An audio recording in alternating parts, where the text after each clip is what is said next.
that.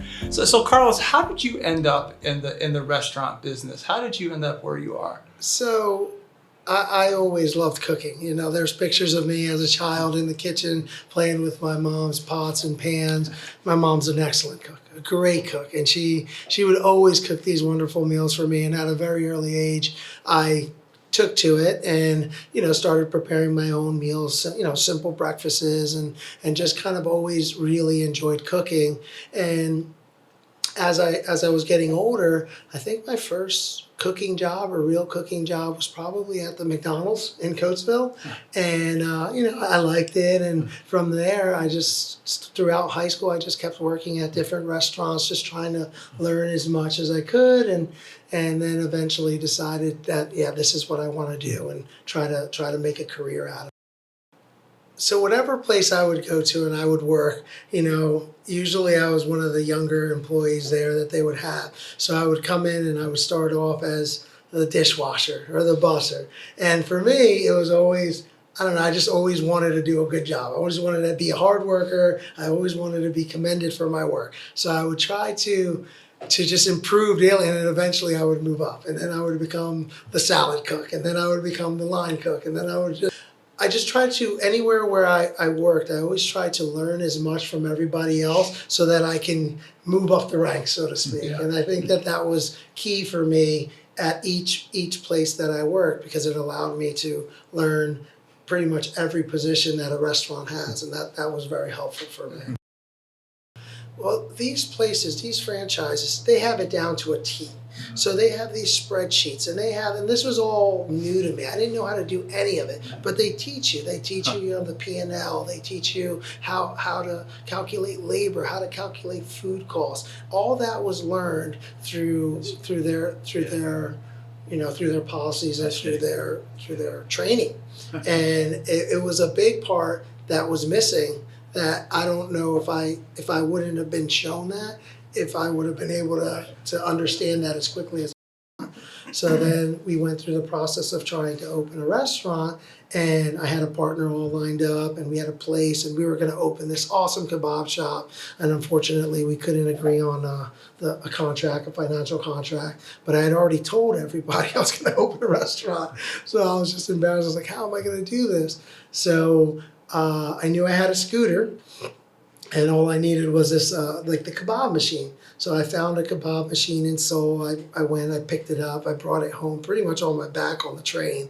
And then it was like, how can I turn my scooter into a mobile food cart that sells kebabs? From that point on, I had my scooter that would sell the kebabs. Now I needed to figure out where to get the products and where to go. So a buddy of mine owned a local bar downtown, which was popular with the foreigners. And I asked him, I said, hey, do you mind if I park my scooter? He's like, please bring it, please bring it. And I remember the first day I drove down and I set it up, and it was just like a line. And it just never stopped. Wow. And I was just like, this is so cool. I really missed my time over there. It was incredible. And that's how kebab, it was actually called the kebab scooter then. And then I did that for about a year, and then I wanted to upgrade. So I went to a used Korean car dealership, and I found an old ice cream truck. And I bought it, and I painted it, and I converted it into this kebab truck. And that's when I added the Mexican part to it. So it went from the kebab scooter to Kaboburritos, and that's how Kaboburritos was born. So I was just thinking, I was going to ask you earlier, you were talking about how every job you've had, you've worked hard, you've done a good job, and you were looking to move up. And I was going to ask you, well, what are you going to do next? What's your next move? But then I started thinking, you should franchise this Kaboburrito idea.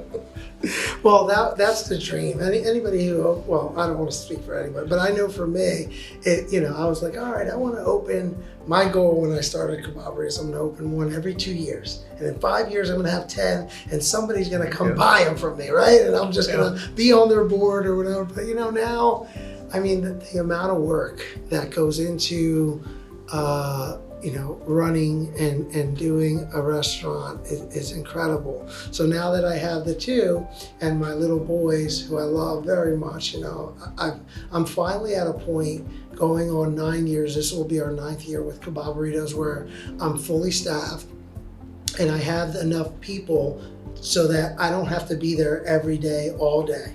And this has allowed me, for the first time since I've started working, to really spend some time at home with my kids. And I don't know if there's any business or any new opportunity that's gonna take me away from that. Because this year, it's the first year I'm coaching both my sons in baseball. And I've never been able to do that. I've been taking my boys fishing. It's been such a blessing to get to where I'm at now that, I don't know. I think we're good with what we have now.